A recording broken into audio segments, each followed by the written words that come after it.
तो आज का जो टॉपिक होगा वो ऑर्गेनिक केमिस्ट्री का होगा। और आज का जो लेक्चर है आपका यूट्यूब पर भी रहेगा।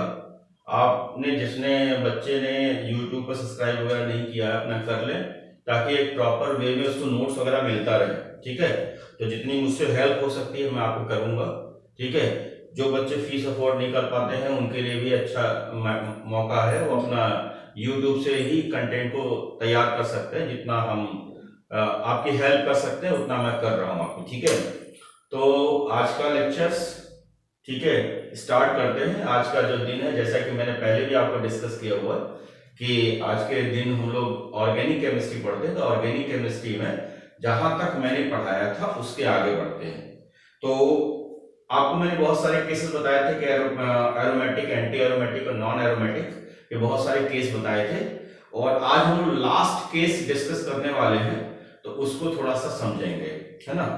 तो रोटेशनल एनर्जी बैरियर आरईबी के बारे में थोड़ा डिस्कस करेंगे। देखो, ये कभी कभी अच्छे लेवल के जो सवाल बनते हैं, जो बहुत ही अच्छे लेवल के जो सवाल बनते हैं, उसमें इसकी रिक्वायरमेंट पड़ती है। हल्के फुल्के एग्जाम में इसकी जरूरत नहीं पड़ती है ना। तो कभी कभी पेपर टफ बनाने के चक्कर में एग्जामिनर होता है तो ऐसे सवाल को डिस्कस करता है। तो आप लिखेंगे रोटेशनल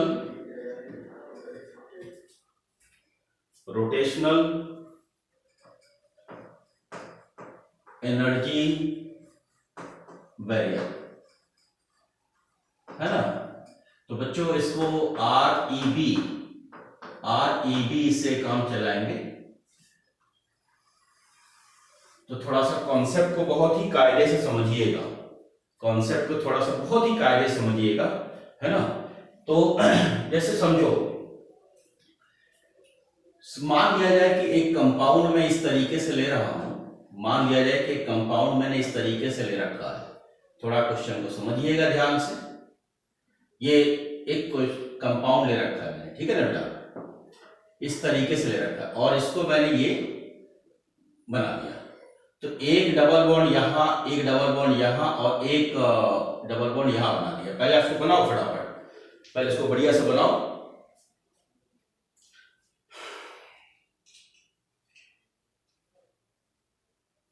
ठीक है, अब बच्चों करना क्या है, इसको मुझे तोड़ना है। यानी ये रोटेट कर दिया, रोटेट करने का तोड़ना है ना। तो जब इसको और इसको सेपरेट करेंगे तो इसी को बोलेंगे चार्ज सेपरेशन। ठीक है, इसी को बोलेंगे हम चार्ज सेपरेशन, है ना। तो पहले आप इसको लिखो फटाफट।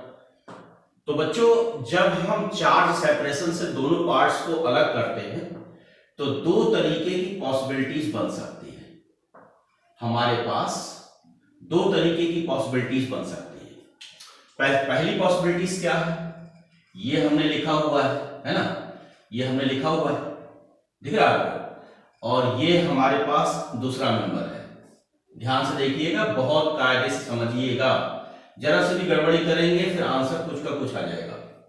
और ये आपका मेंटेन है, ये मेंटेन है, ये आपका मेंटेन है, ये मेंटेन है। ठीक है, और दूसरा केस हम इस तरीके से बनाते हैं कि ये हमारे पास इस तरीके से दे रखा है, ठीक, और ये हमने किया जैसे हमने ऊपर किया हुआ, एज इट इज करने वाले हैं, बस थोड़ा सा प्लस माइनस का चक्कर चेंज करने वाले हैं। ये आपका ये मेंटेन है, ये आपका मेंटेन है और ये आपका मेंटेन है। ठीक है ना बेटा जी, चलिए। तो एक सिचुएशन ये है, एक सिचुएशन मेरे पास ये आ जाएगी कि जब मैं तोड़ूंगा तो यहां पर आप प्लस लेंगे, यहां पर आप माइनस ले सकते हैं। ठीक है, यहां उल्टा कर दो, यहां आप माइनस ले लो और यहां आप प्लस ले लो। अब एक बात देखो ध्यान से, पहले इतना लिखो, पहले इतना लिखो, पहले इतना लिखो।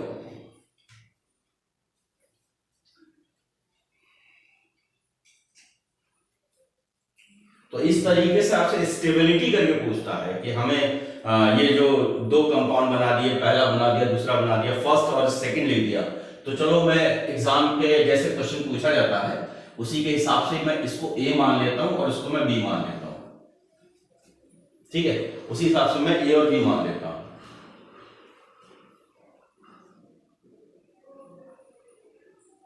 ठीक, नोट करो फटाफट।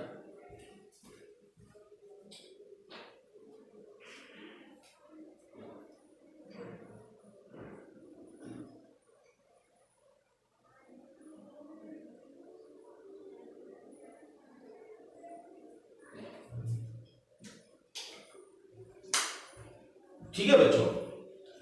अब जो है, अब हमने क्या करना है, ध्यान से देखो। अब हमें करना क्या है कि पहले ऊपर वाले केस को देखो, ये डबल बॉन्ड है, यानी इस वाले केस की अगर हम बात करें तो कितने इलेक्ट्रॉन दिख रहे हैं आपको, कितने पाई इलेक्ट्रॉन, 2 इलेक्ट्रॉन दिख रहा है, दिख रहा है। 2 इलेक्ट्रॉन का मतलब क्या हो गया, ये एरोमेटिक हो गया, तो ये मेरा एरोमेटिक हो गया। इसमें देखो कितने इलेक्ट्रॉन दिख रहे हैं, 2 4 ये 6, कितने इलेक्ट्रॉन दिख रहे हैं, 6 इलेक्ट्रॉन। बताओ क्या एरोमेटिक है, नॉन एरोमेटिक है, बोलो फटाफट। अगर मेरे पास इलेक्ट्रॉन, कितने इलेक्ट्रॉन दिख रहे हैं, 2 6 10 14 इस तरीके से दिखेगा तो हमको क्या बोलेंगे, इसको एरोमेटिक, हकल्स के हिसाब से। तो ये मेरे पास क्या हो गया भाई, ये मेरे पास एरोमेटिक हो गया। इसका मतलब ओवरऑल मॉलिक्यूल क्या हो गया, ओवरऑल मॉलिक्यूल क्या हो गया, एरोमेटिक हो गया, राइट। तो ओवरऑल मॉलिक्यूल हमारा एरोमेटिक हो गया। अच्छा इसके बारे में आ जाओ भाई, इसके बारे में जरा सोचो, इसके पास कितने इलेक्ट्रॉन हो गए, 4, तो एरोमेटिक तो है नहीं, ये एरोमेटिक नहीं है। तो ये एरोमेटिक नहीं है भाई, है क्या, ये नॉन एरोमेटिक है कि नहीं है। अच्छा देखो नॉन एरोमेटिक भी नहीं है, लेकिन रियलिटी में कभी कभी क्वेश्चन नॉन एरोमेटिक लिख देता है, रियलिटी में तो ये एंटी एरोमेटिक है। कितने इलेक्ट्रॉन है, 4, तो 4 इलेक्ट्रॉन को आप बोलते हो एंटी एरोमेटिक। क्या बोलते हैं बेटा, इसका कॉन्सेप्ट सिखा चुके हैं, एंटी एरोमेटिक, ठीक है, ठीक है बेटा। लेकिन कभी कभी सवाल में नॉन एरोमेटिक भी लिखेगा, तो उससे भी आप चला लेना, क्वेश्चन को काम चला लेना, ठीक है ना। कभी कभी ऐसा भी लिख देता है, लेकिन सही चीज तो यही है, एग्जैक्ट चीज तो हमारा यही है, लेकिन नॉन एरोमेटिक से भी काम चलाता है कभी कभी, तो कोई दिक्कत वाली बात नहीं। अब इसमें देखो भाई, इन दोनों में क्या है, इसमें कितने इलेक्ट्रॉन दिख रहे हैं, 4 इलेक्ट्रॉन, 4 इलेक्ट्रॉन यहां भी दिख रहे हैं। तो सेम सिनेरियो, ये भी हमारा क्या है, ये हमारा एंटी एरोमेटिक है। रियल में तो एंटी एरोमेटिक है, उसमें कोई दिक्कत वाली बात है ही नहीं, लेकिन कभी कभी सवाल को सॉल्व करने के लिए वो नॉन एरोमेटिक भी लिख सकता है, वो नॉन एरोमेटिक भी लिख सकता है ना। लेकिन सही चीज यही है, एक बात। दूसरी बात क्या है, दूसरी बात क्या है भाई, कि अब जो है ये भी एंटी एरोमेटिक, ये भी एंटी एरोमेटिक। अब यहां पर क्या है कि अगर हम पूरा का पूरा मॉलिक्यूल ले लें तो पूरा का पूरा कैसा हो जाएगा भाई, बोलो, नॉन एरोमेटिक या एंटी एरोमेटिक। पूरा पूरा नॉन एरोमेटिक हो जाएगा, या आप कह सकते हो कि एंटी एरोमेटिक। सही चीज तो एंटी एरोमेटिक ही है, लेकिन क्वेश्चन नॉन एरोमेटिक करके देता है, तो कोई दिक्कत वाली बात उसमें भी नहीं है। अच्छा अब यहां पर कुछ चीजें हमारे सामने आने वाली है, पहले मैं इन जो इंफॉर्मेशन दिया है उसके हिसाब से बात करें। देखो बच्चों, स्टेबिलिटी की अगर मैं बात करता हूं, ठीक है, तो स्टेबिलिटी हमेशा जो है ट्रांस की ज्यादा होती है, ट्रांस की ज्यादा होती है सिस से, राइट। और आरईबी जो होता है वो इनवर्स स्टेबिलिटी होता है, राइट, इनवर्स स्टेबिलिटी होगा। तो इसका मतलब ये होगा कि अगर मैं आरईबी निकालना चाहता हूं तो आरईबी किसका ज्यादा होगा, बोलो फटाफट, सिस का ज्यादा होगा ट्रांस। एक बात है ना, ये वाली बात आ गई साहब, फटाफट इसको नोट करिए बच्चों।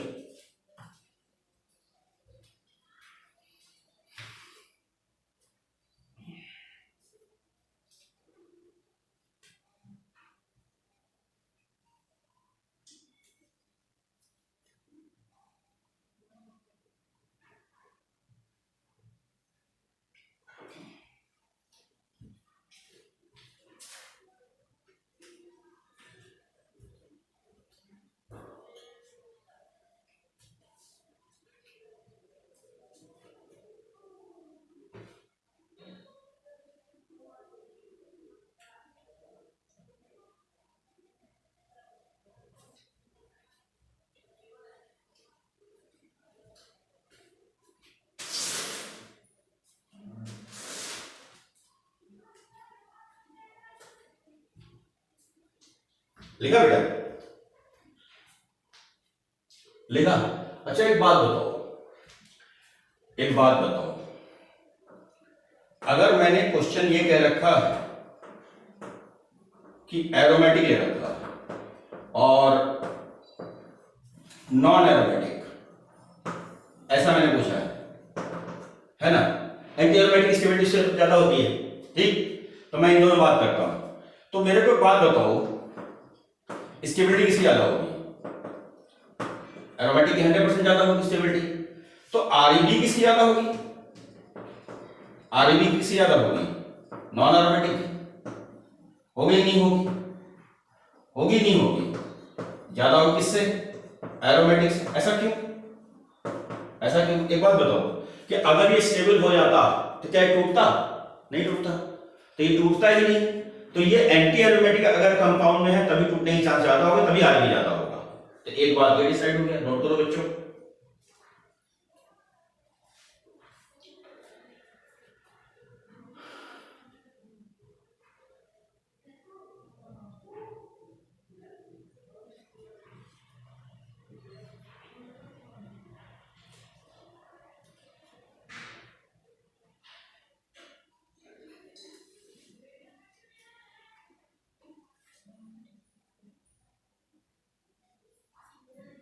लिखा बेटा? अच्छा एक बात और बताओ, एक बात मेरे को और बताओ, तीसरी बात देखो जरा बच्चों, थर्ड पॉइंट। अगर मेरे पास क्वेश्चन ये है, मेरे पास क्वेश्चन ये है कि भाई डबल बॉन्ड है, ठीक है ना, और बच्चों ट्रिपल बॉन्ड है, डबल बॉन्ड और ट्रिपल बॉन्ड ले रखा, तो मेरे को बात बताओ स्टेबिलिटी किसकी ज्यादा है? बोलो। मैक्सिमम ऑफ स्टूडेंट ये कहते हैं कि ट्रिपल बॉन्ड की स्टेबिलिटी ज्यादा है। बिल्कुल गलत है ना। स्टेबिलिटी हमेशा जो है डबल बॉन्ड की ज्यादा होगी, क्योंकि इसके कार्बो, इसमें sp2 कार्बोकैटायन होता है, इसमें sp2 कार्बोकैटायन होता है, और इसमें जो है अनसैचुरेटेड कार्बोकैटायन होगा। तो अनसैचुरेटेड कार्बोकैटायन की वजह से स्टेबिलिटी कम होगी, राइट। चाहो तो आप लिख सकते हो, ट्रिपल बॉन्ड के नीचे लिख लो, it contain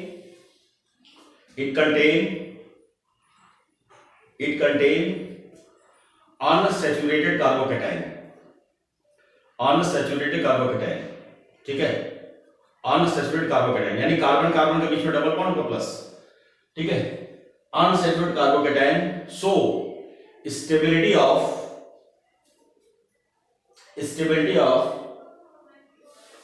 triple bond, stability of triple bond is less than इससे डबल बॉन्ड। अच्छा एक बात बताओ, ये बात आ गई, तो आरईबी किसका ज्यादा होगा?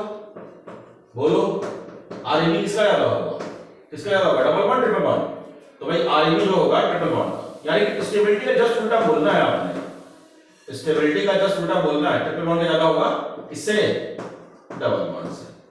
तो जितनी बातें क्वेश्चन पूछ सकता है आपसे कंपटीशन में, वो मैंने आपको बता दिया, इससे ज्यादा डिटेल में जाने की कोई जरूरत नहीं है। तो इसमें आप फटाफट नोट करो बच्चों।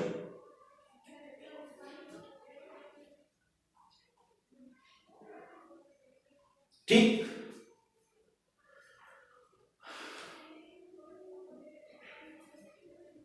नोट करो।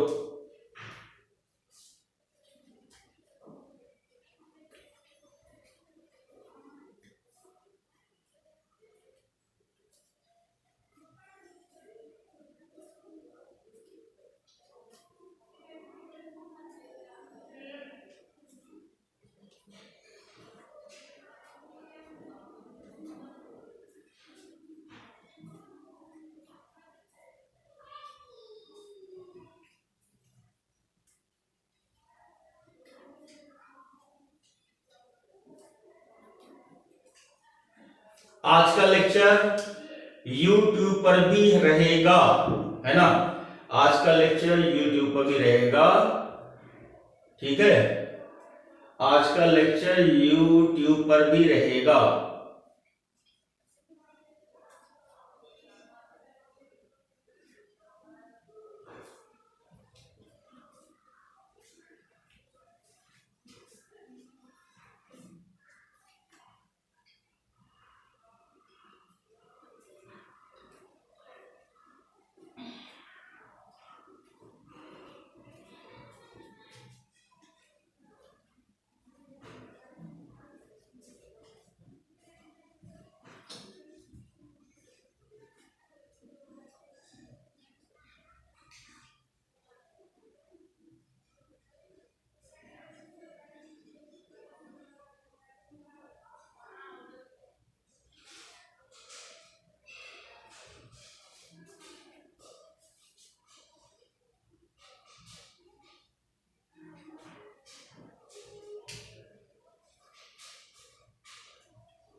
आवाज आ रही है क्यों बच्चों? आवाज आ रही है? आवाज क्लियर है? चल, तो नेक्स्ट स्टेप डालिए, इसको लिख लिया आप लोगों ने। नेक्स्ट स्टेप डालो, इंटरमीडिएट। बच्चों नेक्स्ट स्टेप डालो इंटरमीडिएट, लिखो इंटरमीडिएट, ठीक है? तो लिखो इंटरमीडिएट।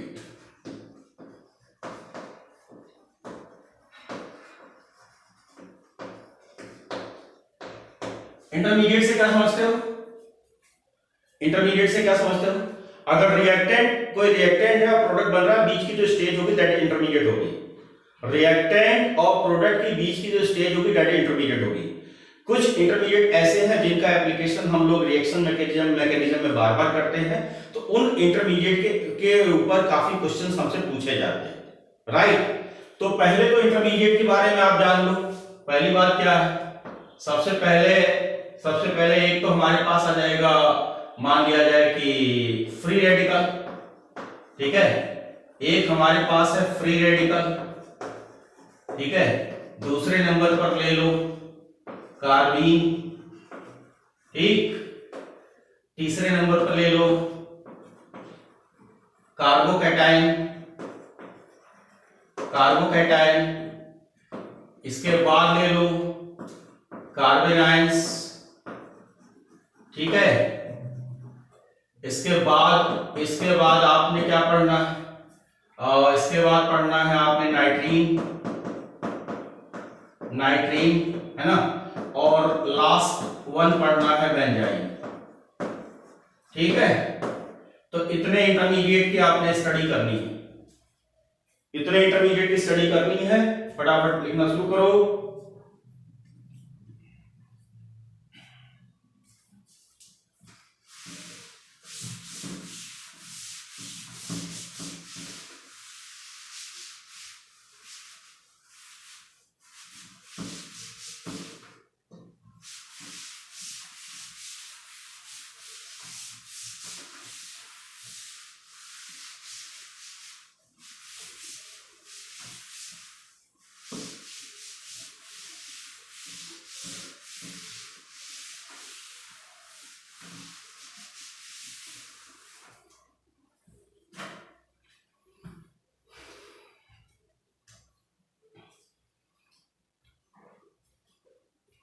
लिखा बच्चों?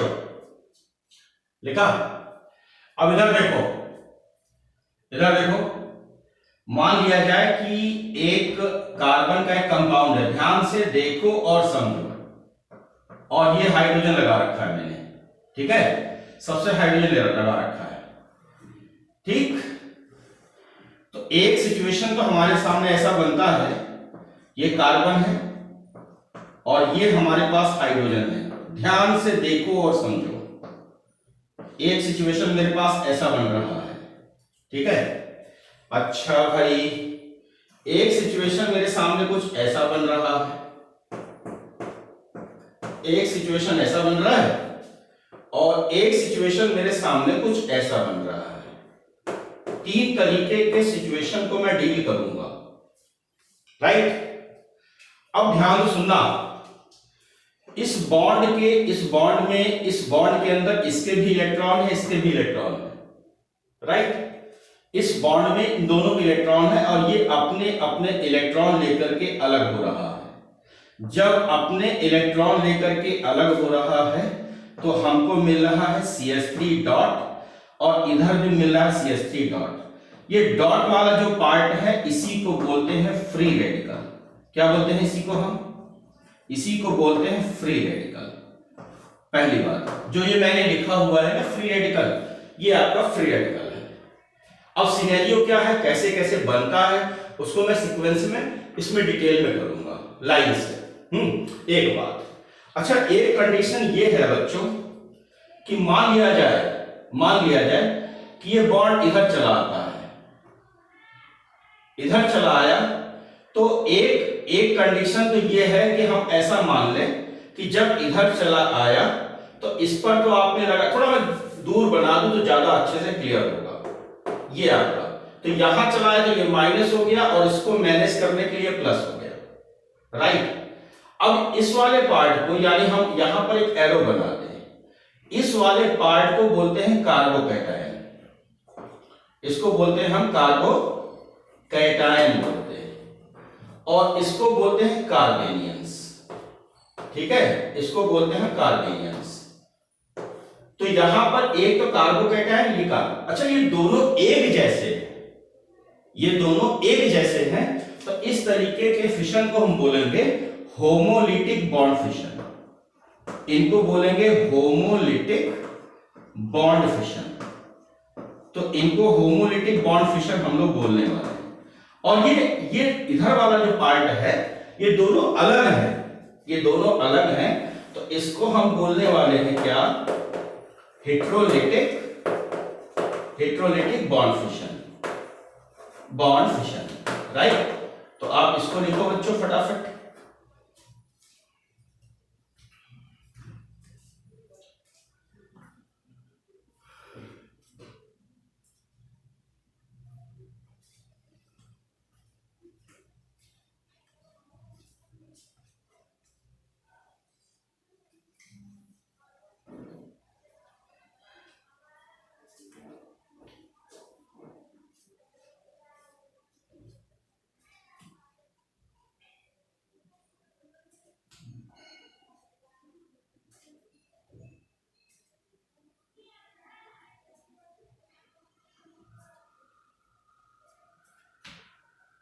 लिखा बेटा?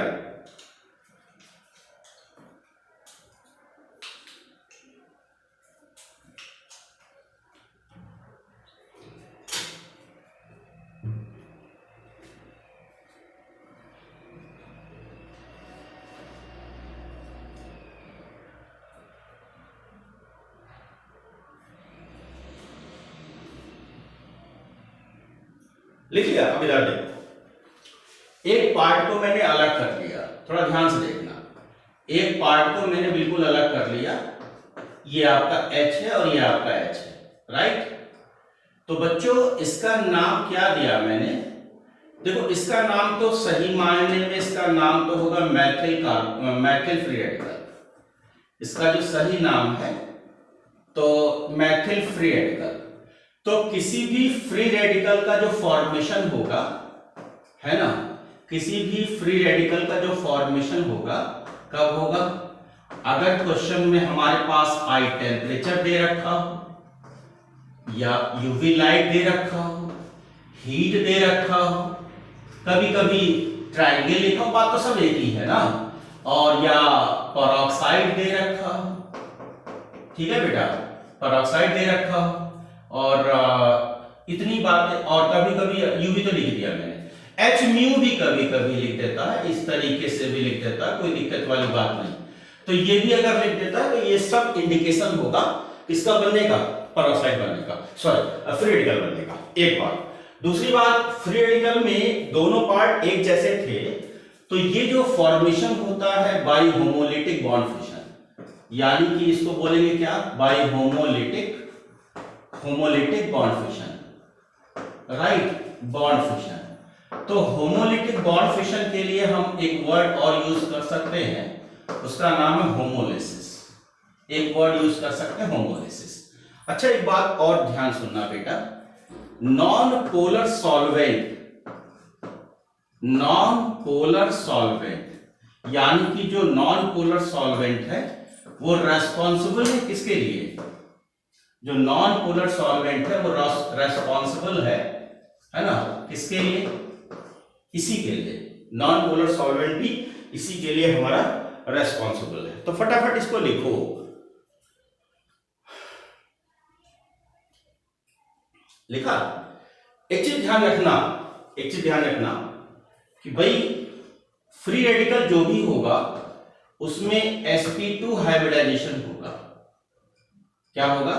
sp2 हाइब्रिडाइजेशन होगा, और साथ में ट्राइगोनल प्लेनर, यानी कि ट्राइगोनल प्लेनर शेप होगा, राइट।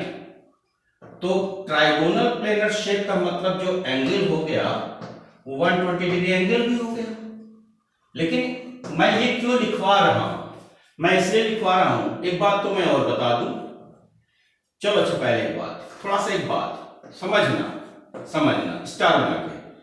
ये दो फ्री रेडिकल ऐसे हैं, ये दो फ्री रेडिकल ऐसे हैं, एक तो ये और दूसरा हमारा ब्रिज फ्री रेडिकल।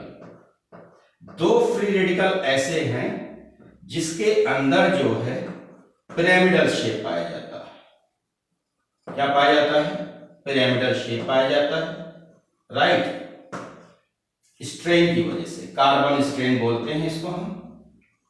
तो कार्बन स्ट्रेन की वजह से ये पाया जाता है। और इनके अलावा जितने भी हमारे फ्री रेडिकल होंगे, सबकी कहानी ये होगी, सबकी कहानी एज इट इज होगी। अच्छा एक बात बताओ, एक बात मेरे को बताओ कि एक बॉन्ड में 3 इलेक्ट्रॉन, सॉरी 2 इलेक्ट्रॉन, 2 इलेक्ट्रॉन यहां, 2 इलेक्ट्रॉन यहां, 2 इलेक्ट्रॉन यहां और ये एक अकेला, तो टोटल इलेक्ट्रॉन कितने होंगे? 7। ऑक्टेट पूरे हैं? नहीं, ऑक्टेट पूरे नहीं। तो ऑक्टेट पूरे ना होने की वजह से ये क्या होगा? रिएक्टिव होगा या लेस रिएक्टिव होगा? भाई हर आदमी चाहेगा हम स्टेबल हो जाए। तो ऑक्टेट अगर पूरे नहीं है, अगर ऑक्टेट पूरा हो जाएगा तो वो अनस्टेबल टाइप हो जाएगा, रिएक्टिविटी खत्म हो जाएगी उसकी। अगर ऑक्टेट पूरे नहीं है तो वो चाहेगा कि हमारे ऑक्टेट पूरे हो जाए। तो इसका मतलब मैं इसको रिएक्टिव कह सकता हूं, इसको मैं हाईली रिएक्टिव कह सकता हूं, है ना। और जिसकी रिएक्टिविटी ज्यादा है उसका लिविंग टाइम कम होता है। ऑलवेज रिमेंबर, अपने जितना आपकी कैपेसिटी है, बॉडी कैपेसिटी है, उससे ज्यादा अगर वर्क करोगे तो क्या हो जाओगे? समझ पहले खत्म हो जाओगे, खर्च हो जाओगे नहीं हो जाओगे, वैसे होता है। तो अगर रिएक्टिविटी ज्यादा है तो लाइफ टाइम क्या होगा? कम होगा, है ना। तो इसका मतलब इसका जो लाइफ टाइम होगा वो क्या होगा? वो लो होगा साहब। तो ये एक बेसिक आइडिया मैंने आपको दिया है, तो फटाफट इसको लिख डालो।